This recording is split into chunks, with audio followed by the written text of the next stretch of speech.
જિગ્નેશ બારોટનો સવાલ આવી રહ્યો છે. ગૌરાંગજી, 3-4 વર્ષના વ્યૂ માટે કયા પીએસયુ સ્ટોકમાં રોકાણ કરવું જોઈએ પૂછી રહ્યા છે. પીએસયુ આપણે જાણીએ છીએ સેક્ટર જે સારું પરફોર્મ કરતું દેખાઈ રહ્યું છે. 3-4 વર્ષનો જો વ્યૂ હોય, કયા સેક્ટર, કયા સ્ટોક અહીંયા ખાસ કરીને પીએસયુ સેક્ટર માટે ધ્યાનમાં રાખવા જોઈએ?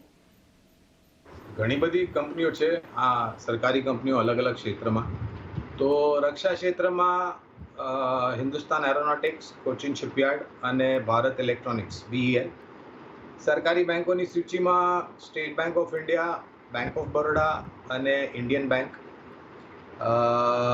એન્જિનિયરિંગ ક્ષેત્રમાં એક કંપની છે, નાની કંપની, સરકારી એન્જિનિયર્સ ઇન્ડિયા લિમિટેડ. આ કંપનીમાં રોકાણની ભલામણ છે. અને ઓઇલ એક્સપ્લોરેશનમાં ગેલ અને ONGC. ઓઇલ માર્કેટિંગમાં ત્રણેય oil marketing companies HPCL, BPCL અને IOC.